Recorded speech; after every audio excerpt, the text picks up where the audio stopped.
En ocasiones pasamos por experiencias, por situaciones en que nos parece que todo se ha perdido, que ya eso que tanto anhelábamos y que esperábamos ya no es posible. En el Mundial de Italia de 1990, la selección Colombia llegó al tener la oportunidad de participar en los octavos de final. Había llegado hasta este nivel, pero para poder ingresar a los octavos de final tenía que ganarle al equipo de Alemania. Fue entonces una situación bastante difícil, un equipo muy robusto y la selección no podía darse el lujo de perder. Así que en ese partido, que comenzó jugando muy bien y sostuvo ese empate 0-0, faltando unos pocos minutos para terminar el segundo tiempo, Alemania hizo el gol. En este momento muchos vimos ya esos sueños destruidos, esos planes, esos deseos acabados. Pero faltando muy poco tiempo ya para que el árbitro pitara el final del partido, Freddy Rincón, quien aparece aquí en esta imagen, hizo el gol del empate. Entonces, finalmente se recuperó esa alegría, ese festejo, esa celebración y pudimos pasar a los octavos de final. Y es que en la vida, cuando llegan estas situaciones y logramos obtener el triunfo, cuando vemos que todo está perdido, es cuando entonces tiene un valor muy profundo y muy especial cuando llega este logro, este triunfo.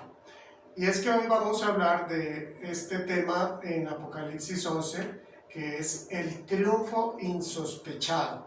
Apocalipsis 11 del 1 al 19, y desde luego para poder retomar este capítulo, este libro del Apocalipsis, es muy importante que miremos el contexto, porque aquí tocaremos unos aspectos que son bien importantes tener en cuenta. Nos devolvemos hasta el capítulo 8 muy rápidamente. Recordemos que allí el Cordero rompe el último de los sellos, el séptimo de los sellos, y esto da lugar entonces a los 7 juicios, uno por cada trompeta, los juicios de las 7 trompetas. En este capítulo 8 encontramos únicamente los primeros 4 juicios, y en el capítulo 9 vamos a ver los siguientes 2, es decir, el quinto y el sexto de los juicios. Pero terminando este capítulo 8 hay un águila que expresa 3 ay. Es decir, que está hablando de unos juicios que vienen que van a ser bastante difíciles. Y allí en el capítulo 9, entonces, luego de que presenta el juicio, el quinto de los juicios, que es el ejército de las langostas, dice allí que ya pasa el primero de los 3 ayes. Es decir, que en este capítulo 9 hemos visto ese primero de los 3. Al continuar en este capítulo encontramos desde luego el sexto de los juicios, pero allí no nos dice que haya sido el segundo. Uno puede suponer que en ese momento, cuando termina el capítulo 9, ya hemos también visto el segundo de los ayes. Bueno, y es así que entramos al capítulo 10, el último que vimos, y entonces aparece, recordemos con esta imagen, un ángel poderoso de gran tamaño, y él tiene entonces rodeando su cabeza el arco iris. Se ve pues que es de gran tamaño porque dice que se para con un pie sobre el mar y con el otro sobre la tierra. Tiene en su mano, aquí no es muy visible, pero tiene en su mano un rollo pequeño abierto.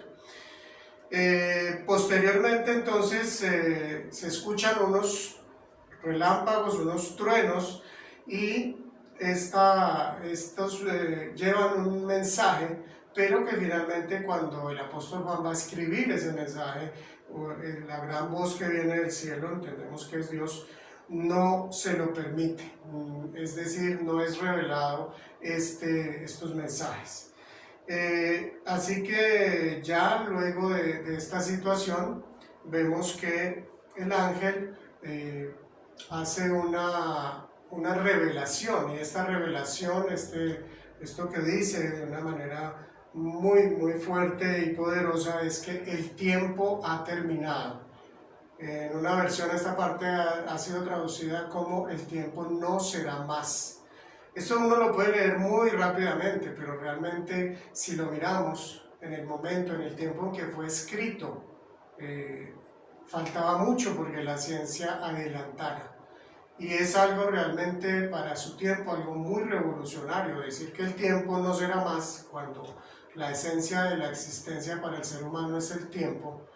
Decir esto es algo bastante importante, y si lo miramos con profundidad, pues realmente encontramos que tiene un significado muy profundo, muy grande, en el sentido de que es decir que la historia del ser humano ya no será más como la hemos conocido.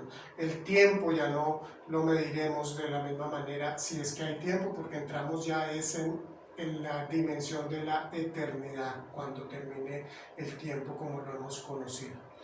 Bueno, muy bien, enseguida entonces la voz le dice al apóstol Juan que le pida el rollito al ángel, entonces el ángel le entrega ese rollo y le dice que debe comerlo, que al inicio será dulce en su boca, pero que en sus entrañas será amargo. Y es así, tal cual como sucede. Y ya terminando entonces este capítulo 10, le dice la voz de Dios, le dice a Juan que debe entonces volver a profetizar, es decir, que debe ser luz en la oscuridad. Es la misión que Dios nos ha dado también a cada uno de nosotros los creyentes, es llevar su mensaje de salvación. Y es así que entonces podemos y somos llamados a ser esa luz en medio de un mundo donde hay tanta oscuridad, y estamos llamados a llevar ese mensaje, el único mensaje de salvación que nos da la vida abundante y eterna, y nos permite entonces compartir con el Señor por la eternidad. Bien, entonces es así que nosotros entramos en este capítulo 10 teniendo presente que es como un paréntesis entre la sexta y la séptima trompeta, porque aún no ha aparecido, entonces no hemos leído del juicio de la séptima trompeta, que es el último de los juicios, y no sabemos finalmente esos dos ayes que están faltando que ha pasado. En este capítulo 11 vamos entonces a tener ya claridad sobre estos aspectos. Entonces vamos a esta primera parte del texto del capítulo 11, que tiene esta primera parte del verso 1 y 2, este tema, midiendo el templo. Dicen estos dos versículos primeros así: se me dio una caña que servía para medir y se me ordenó: levántate y mide el templo de Dios y el altar, y calcula cuántos pueden adorar allí. Pero no incluyas el atrio exterior del templo, no lo midas, porque ha sido entregado a las naciones paganas, las cuales pisotearán la ciudad santa durante 42 meses. Bueno, son unos textos un poco extraños para nosotros, pero como siempre vamos a mirar en qué otro lugar de la Biblia nos habla sobre algo similar, y encontramos que en Ezequiel 40, desde el capítulo 40 hasta el 42, estos tres capítulos nos hablan de algo similar, y es allí donde entonces entendemos nosotros que es un ángel que le dice a Ezequiel, le entrega también una caña para medir, y dice así Ezequiel 40, verso 3: Dios me llevó allí, es decir, le llevó en el espíritu a Jerusalén. Ellos en este momento estaban ya en el tiempo de la deportación, es decir, que ya no estaban viviendo en Israel, en Jerusalén. Ezequiel vivía entonces en Babilonia en el tiempo de la deportación. Entonces dice que Dios los llevó en el espíritu a Jerusalén, y dice: y vi un hombre que parecía hecho de bronce, estaba de pie junto a la puerta y en su mano tenía una cuerda de lino y una vara de medir. Pues este texto, aunque tiene estos aspectos similares, pues tiene por lo menos dos diferencias bien significativas. Una, que lo que narra en Ezequiel sucede en Israel, en la ciudad de Jerusalén, donde está el templo, y aquí en cambio está sucediendo, esta narración es en el cielo, no es en un templo aquí en la tierra, sino que es en el templo de Dios, en el templo celestial. Entonces, otra diferencia es que aquí directamente la orden que se le da es levántate y mide el templo de Dios. Es el apóstol Juan quien debe de medirla, pero en Ezequiel no es así. El que va a tomar las medidas es este hombre que parecía hecho de bronce. Y efectivamente este personaje toma todas las medidas y le va indicando a Ezequiel para que vaya haciendo las anotaciones y describiendo cómo es ese templo. Entonces, aunque aquí este texto, estos dos primeros versículos del capítulo 11, realmente no nos aclaran más, no nos dice, bueno, y a diferencia de lo que pasa en Ezequiel, en el libro de Ezequiel, aquí no nos dice cuáles son las medidas que Juan encuentra. No es realmente concluyente. Miremos esta siguiente ilustración que nos muestra pues cómo el ilustrador ve al apóstol Juan. Desde luego tengamos siempre presente que ya Juan es bastante anciano en este momento en que recibe la revelación del Apocalipsis, y entonces lo vemos allí con una caña para medir en sus manos, y aquí en la parte de abajo más o menos como pudiera ser el templo, pues como se lo imagina el ilustrador. Cabe entonces recalcar lo siguiente: siempre tengamos presente esto, ¿no? Las ilustraciones, las películas, los libros que se han sacado, las novelas que se han sacado con base en temas del Apocalipsis, es bien importante tener presente que no son del todo confiables, en el sentido que no debemos de tomarlo como que así es como está narrado, ¿no? Porque ahí realmente hay mucho de interpretación, cosas que se adicionan. Realmente lo mejor es ir siempre al texto directamente para estudiarlo. Entonces, volvemos aquí al texto. Especialmente pues vamos a fijarnos también en otros dos detalles, porque dice que se le ordena que mida el templo de Dios, y hay personas que han interpretado a qué será que se refiere eso del templo de Dios. Entonces algunos dicen que ese templo de Dios lo que representa es a Israel, que ese Israel, exactamente Jerusalén, va a ser restaurada y el pueblo de Israel va a ser preservado en su lucha contra el anticristo en estos últimos tiempos, antes de la venida del Mesías. Pero otros interpretan que realmente el templo representa es a la iglesia, que igualmente si es pues la iglesia también va a ser perseguida y va a sufrir, pero al final también va a ser preservada. Entonces, pues en estas interpretaciones, pues básicamente se toma el texto bíblico donde nos dice que nosotros somos templo de Dios. Creo que es un poco alejarnos del texto bíblico del Apocalipsis en este sentido, pero bueno, simplemente es importante conocer que hay estas posturas también de interpretación. Bien, y en el versículo 2 entonces, fijémonos en esta parte que dice que no debe de medir, de incluir el atrio exterior del templo, no lo debe medir porque ha sido entregado a las naciones paganas. ¿Qué va a pasar con estas naciones paganas? Aquí terminando dice, las cuales pisotearán la ciudad santa durante 42 meses. Aquí viene otro aspecto interesante, pero pues desde luego que vamos a pasar un poquitito más rápido porque hay más para analizar. Simplemente decirles que esta parte concuerda con lo que profetizó Jesús antes de ir a la cruz. En Lucas 21:24 dice: los gentiles, dijo Jesús, hablando de los últimos tiempos, los gentiles pisotearán a Jerusalén hasta que se cumplan los tiempos señalados para ellos. ¿Para quiénes? Para los gentiles. Y otro detallito ya para continuar es el tema que dice durante 42 meses. ¿Por qué vale la pena mirar esto? Porque es que enseguida vamos a encontrar otra cifra que va a ser 1260 días en el versículo que sigue, en el versículo 3.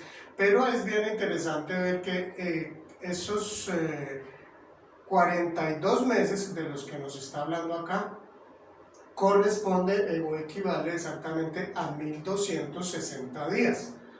¿Y qué son 42 meses o 1260 días? Son 3 años y medio, es decir, la mitad de 7.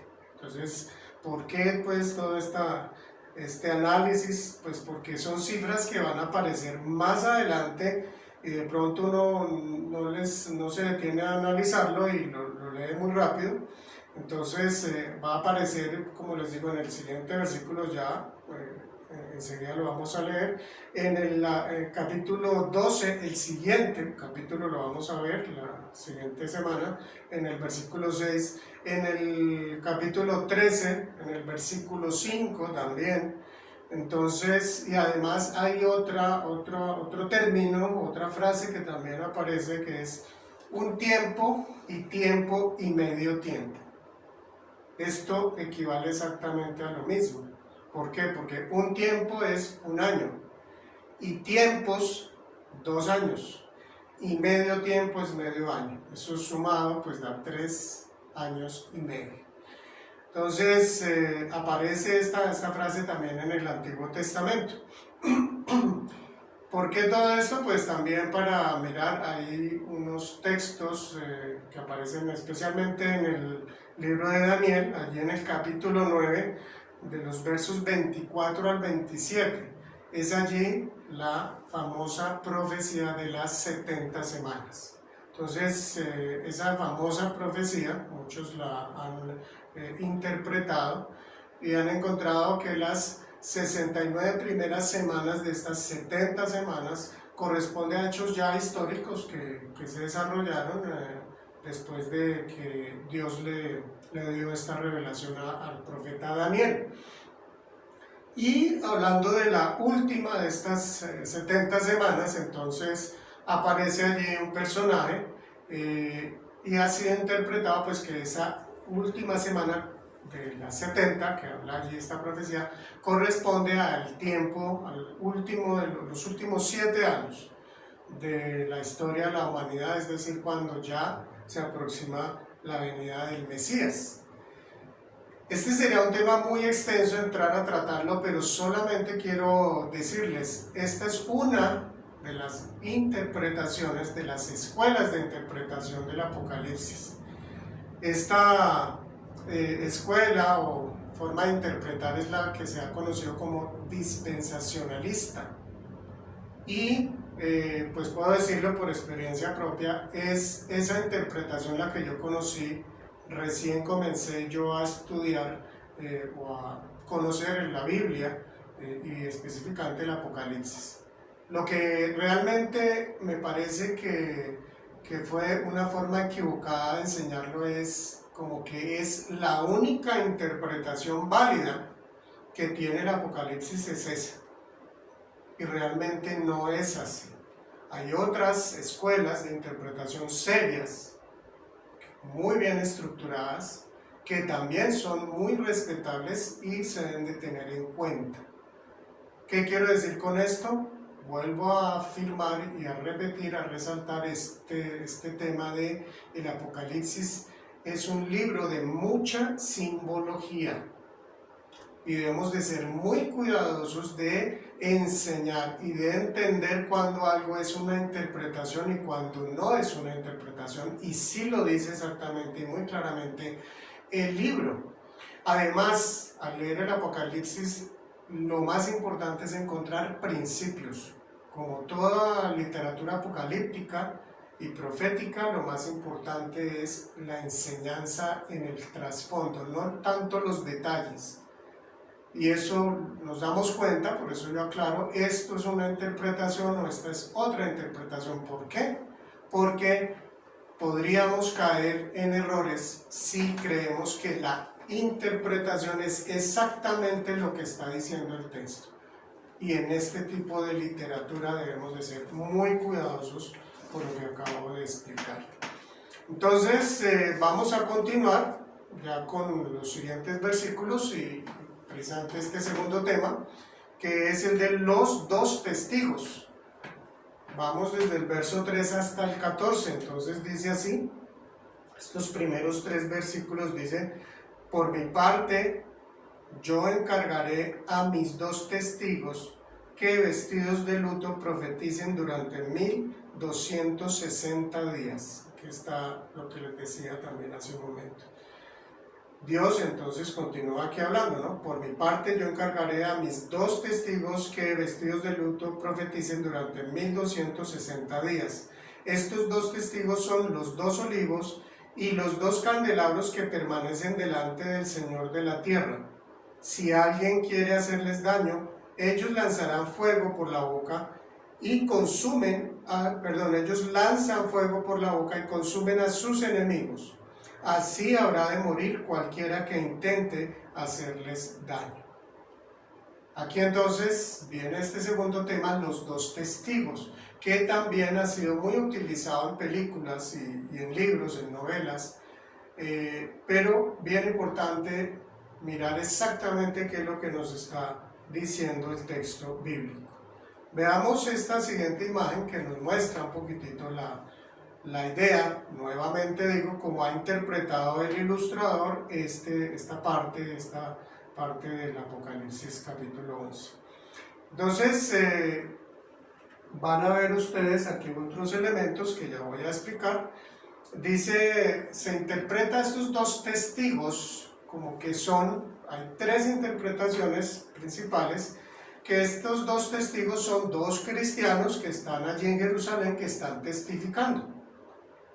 Otros interpretan que son 2 personajes del Antiguo Testamento, es decir, de personajes bíblicos, y también voy a explicar por qué. Principalmente ha sido interpretado como que pueden ser Elías y Moisés, pero también el texto daría para interpretar que son Zorobabel, que era un gobernador después del tiempo de la deportación, y José, que era el sacerdote de Israel en el tiempo de Zorobabel. Eso lo encontramos, para los que quieran profundizar, en Zacarías capítulo 3 hasta el capítulo 4, verso 14. Y la tercera interpretación es que son el pueblo, es decir, la iglesia, el pueblo cristiano, que está en medio de la persecución en ese último tiempo, en esa última semana antes de que, o en esos últimos 7 años antes de que regrese Jesús. Fíjense que son 3 interpretaciones y pues si uno analiza el texto, pues depende cómo uno se enfoque, puede concluir que es así. Me parece que la ilustración precisamente no está mostrando a Elías y a Moisés, me parece que está mostrando más como si fueran judíos. Entonces, miremos que dice que si alguien, el texto, estos son 2 testigos, dice el versículo 4, estos 2 testigos son 2 olivos y los 2 candelabros que permanecen delante del Señor de la tierra. Por eso, aquí atrás vemos, hay unas plantas que serían los 2 olivos y los candelabros. Entonces, lo mismo, vamos a mirar que allí en Zacarías 3, la cita que les indiqué hace un momento, capítulo 3 y parte del capítulo 4, nos hablan de esta situación con respecto a Zorobabel y a José, donde Dios los está tomando como estos estos dos símbolos que aparecen allí en este texto de este verso 4, que son los candelabros y los olivos. Ahí ese texto está hablando de que ellos son, Zorobabel y José son esos candelabros y esos olivos. Entonces, en el versículo 5, que dice de la siguiente manera, lo repito: si alguien quiere hacerles daño, ellos lanzan fuego por la boca y consumen a sus enemigos, así habrá de morir cualquiera que intente hacerles daño. También algunos han interpretado que no es que realmente ellos van a sacar fuego por su boca, sino que Dios los va a proteger y va a evitar que otros les hagan daño. Pero bueno, continuamos con el tema de estos dos testigos, que sigue hablando. Aquí dice entonces versos 6 y 7. Estos testigos tienen poder para cerrar el cielo a fin de que no llueva mientras estén profetizando, y tienen poder para convertir las aguas en sangre y para azotar la tierra cuantas veces quieran con toda clase de plagas. Ahora bien, cuando hayan terminado de dar su testimonio, la bestia que sube del abismo les hará la guerra, los vencerá y los matará. Bueno, en el primer verso, en el verso 6 de esta parte, entonces dice que ellos tienen poder para tanto cerrar el cielo para que deje llover, mientras ellos están cumpliendo con su misión, pero además tienen poder para convertir las aguas en sangre y de esta manera entonces azotar a la tierra. Entonces, todas las veces que ellos quieran lo pueden estar haciendo, usando diferentes plagas. Entonces, de aquí parte esa interpretación donde dicen que seguramente son Moisés y Elías. ¿Por qué? Porque recordemos que Moisés, allí en el libro de Éxodo, es el profeta que Dios usa para traer esas plagas a Egipto. Y una de esas plagas es una de las que aquí es nombrada cuando dice que tiene poder para convertir las aguas en sangre. Esa es una de esas plagas que Moisés, que pues Dios guió a Moisés para que hablara con Faraón y luego llevara esa plaga a Egipto por la dureza del corazón de Faraón. Pero además Elías, también más adelante encontramos allí en el Antiguo Testamento que Elías ora y hace que por varios años no llueva, detiene las lluvias. Entonces, por eso, por estos dos aspectos que aquí se señalan, algunos han interpretado que seguramente sean Elías y que sea Moisés. Pero bueno, aquí entonces pasamos a este verso 7 que nos habla de algo ya más duro, ¿no? Dice que cuando ya hayan terminado de dar su testimonio, entonces ya la bestia que sube el abismo les hará la guerra y los vencerá y los matará.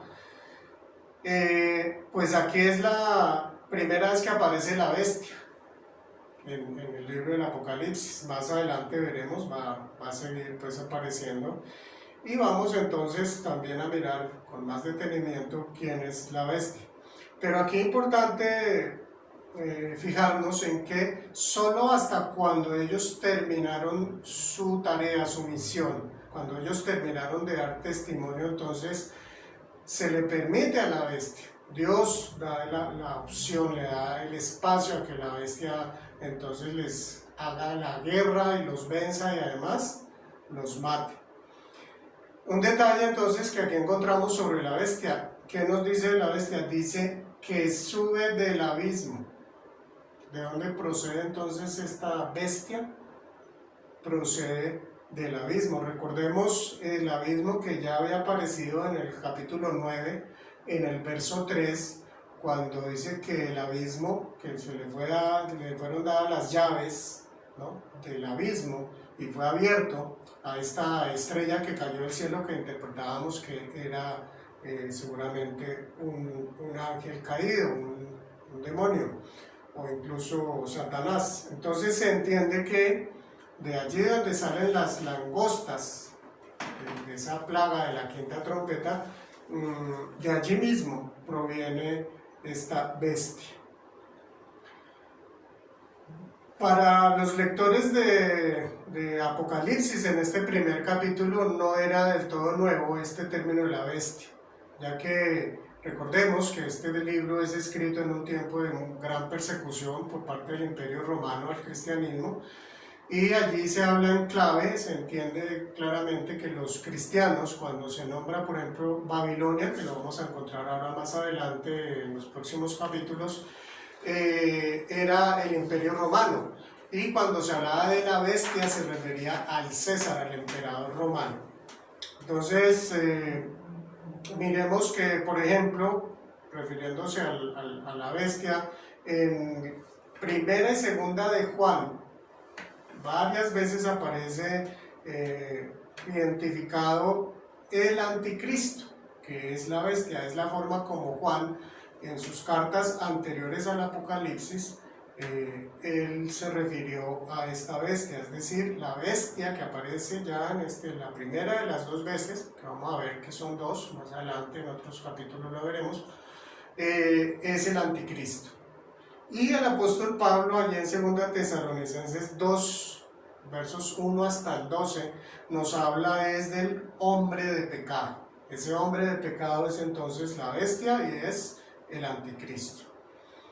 Bueno, continuamos entonces con la lectura, versos 8, 9 y 10, dice así: sus cadáveres se quedarán tendidos, los cadáveres de los testigos que han sido asesinados, sus cadáveres quedarán tendidos en la plaza de la gran ciudad, llamada en sentido figurado Sodoma y Egipto, donde también fue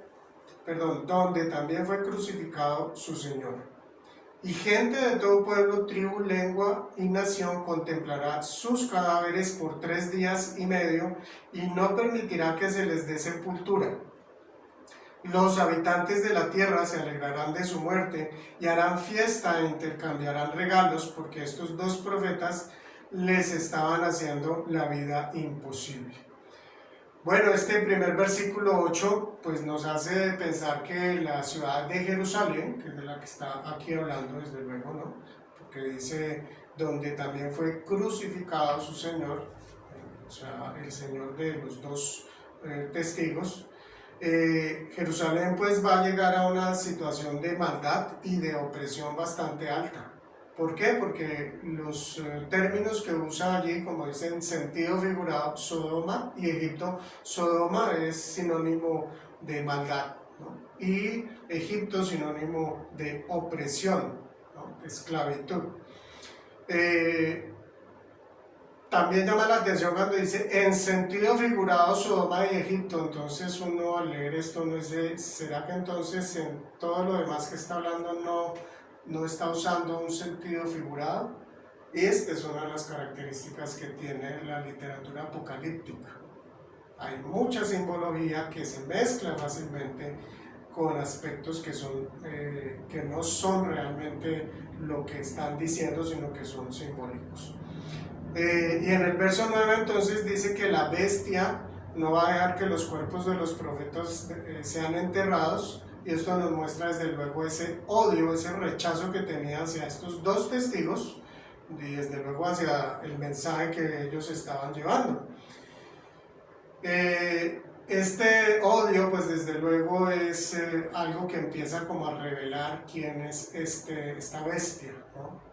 ¿Por qué? Porque el hecho de no permitir que fueran enterrados es algo supremamente humillante, vergonzoso, fuerte en cualquiera de las culturas de la humanidad.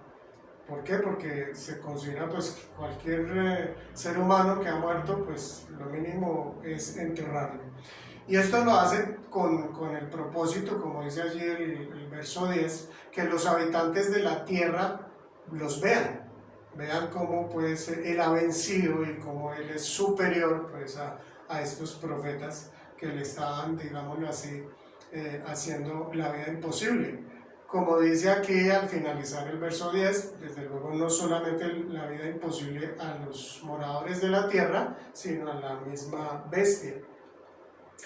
Entonces también llama la atención que diga que los habitantes de la tierra se alegrarán o se alegrarán por la muerte, y además van a hacer fiesta, y no solo eso, sino que, mejor dicho, es tanta la alegría que van a intercambiar regalos, ¿no?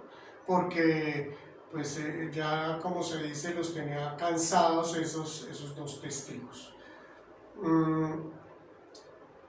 Allí en el verso 9, hay otra frase, otra afirmación interesante que dice que gente de todo pueblo, tribu, lengua y nación contemplaría sus cadáveres. Y esto pues en este momento en que fue escrito el Apocalipsis podríamos decir pues como difícil que esto pueda suceder, pero hoy en día ya digamos que a partir del siglo pasado, a mediados del siglo pasado, ya esto empieza a ser algo muy posible mediante la televisión satelital, ¿cierto? Donde mucha gente puede ver muchas cosas de otros lugares alejados del sitio donde están viviendo. Entonces, también es algo que podemos analizar y pensar que es bien importante, bien interesante. Bueno, pasemos al verso 11 y 12 de esta segunda parte. Dice ahora lo que sucede. Pasados los 3 días y medio, entró en ellos un aliento de vida enviado por Dios, y se pusieron de pie, y quienes los observaban quedaron sobrecogidos de terror. Entonces los dos testigos oyeron una potente voz del cielo que les decía: suban acá. Y subieron al cielo en una nube a la vista de sus enemigos. Bueno, llama la atención esto que sucede, un milagro sorprendente, y realmente por esto este triunfo insospechado, pues si ya los habían asesinado, nadie podía estar esperando que iban a volver a tener vida, ¿cierto? Entonces Dios, dice ahí, les envía ese aliento de vida. 3 días y medio tiene realmente cierta similitud con la muerte del Señor Jesucristo y su resurrección, ¿cierto? Quien resucitó al tercer día.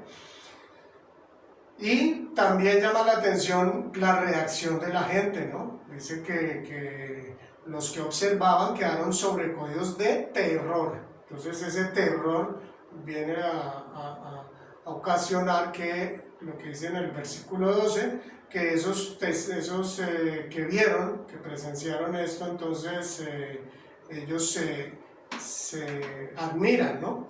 Entonces, bueno, dice que se pusieron en pie estos dos testigos, pero Dios no les dice quédense testificando más, no, les dice regresen, ya, suban acá. Entonces, aquí encontramos ya realmente termina el tiempo.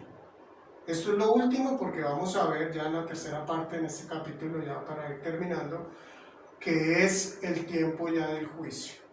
Entonces ya estos dos testigos suben a la presencia de Dios, han terminado ya su misión.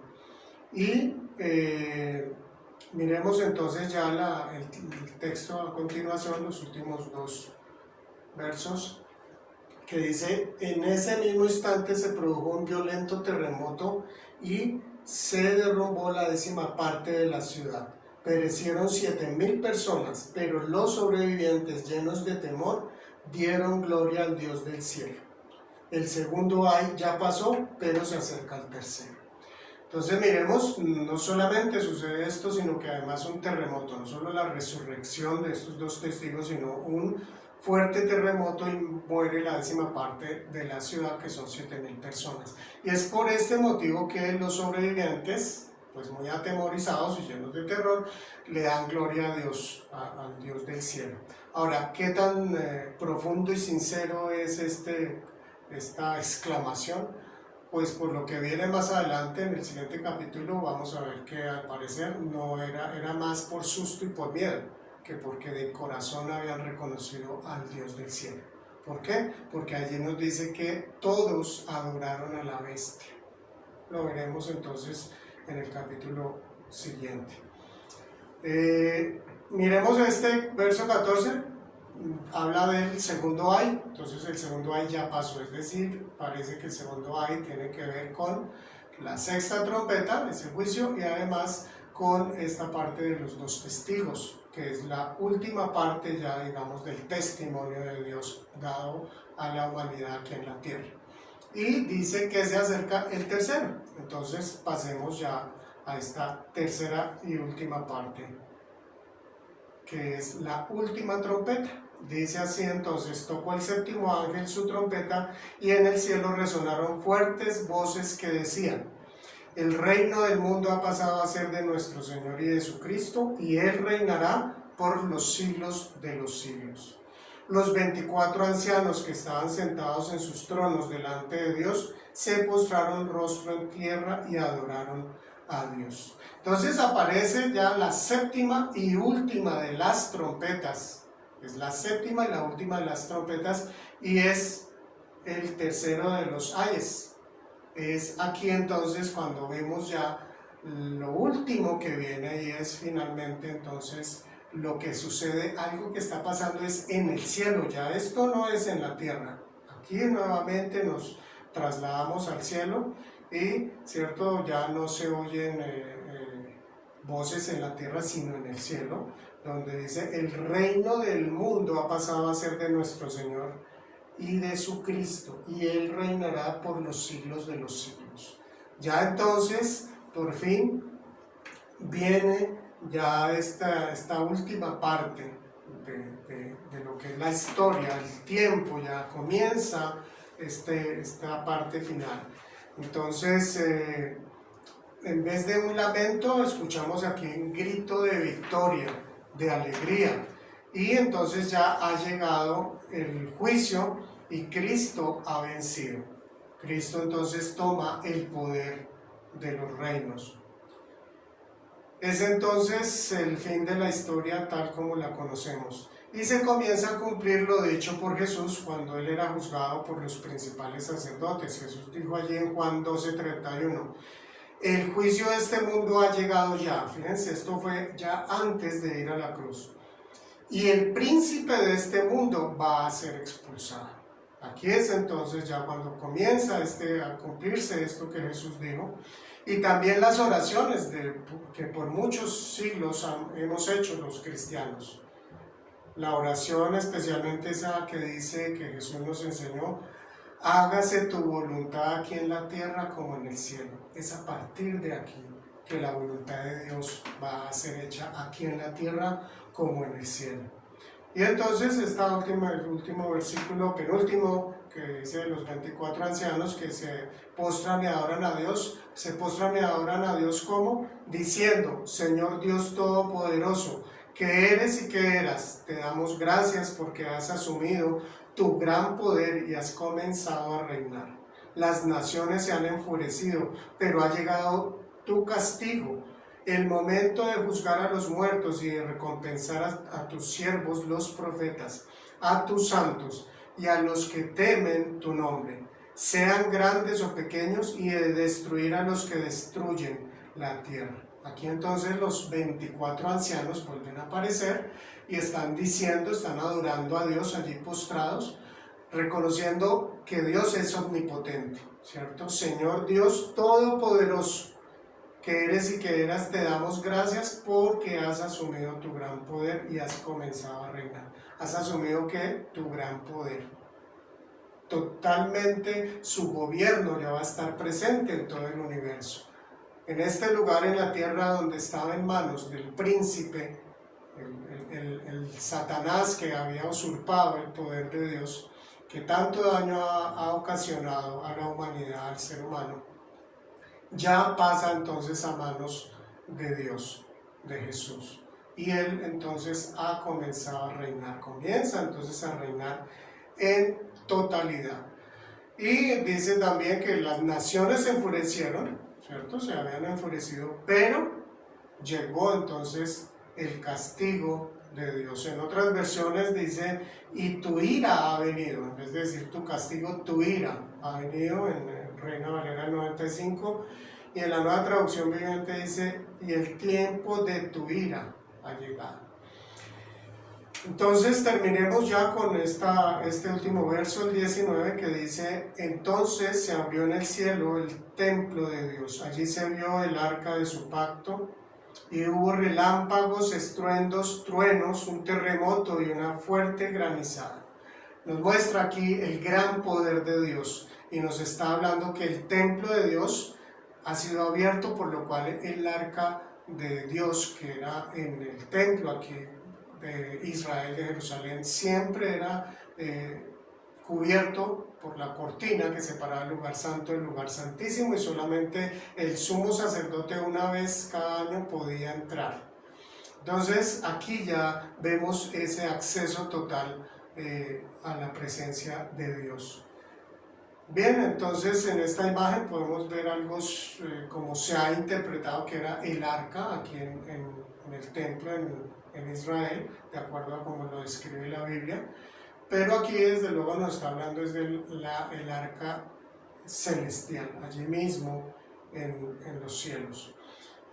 Recordemos que en esta última ocasión, ya que Jesús está con los sumos sacerdotes, cuando está siendo juzgado antes de ir a la cruz, Jesús les dice: en el futuro verán al Hijo del Hombre sentado en el lugar de poder, a la derecha de Dios y viniendo en las nubes del cielo. Seguramente a partir de este momento ya esto también comienza a ser una realidad. Bien, entonces vamos ya a las conclusiones. Como les he dicho en otras ocasiones, desde luego no son las únicas conclusiones que podemos encontrar, pero simplemente para tener algunos aspectos más claros. Dice así la primera: aún en tiempo de la gran tribulación en la tierra habrá testigos de Cristo. Es lo que nos muestra estos dos testigos, simbolizados como hayamos entendido cada uno al respecto, si son testigos judíos, si son cristianos o representa al pueblo de Dios. La segunda conclusión dice: Dios mantiene la vida de sus siervos hasta cuando Él determina que su misión ha terminado. Así que ningún siervo de Dios deja de estar aquí en el mundo, a menos que Dios lo permita. Dios es el dueño de la vida de todos los seres humanos, desde luego, pero en particular aquí hacemos este énfasis porque es lo que nos ha mostrado este capítulo 11.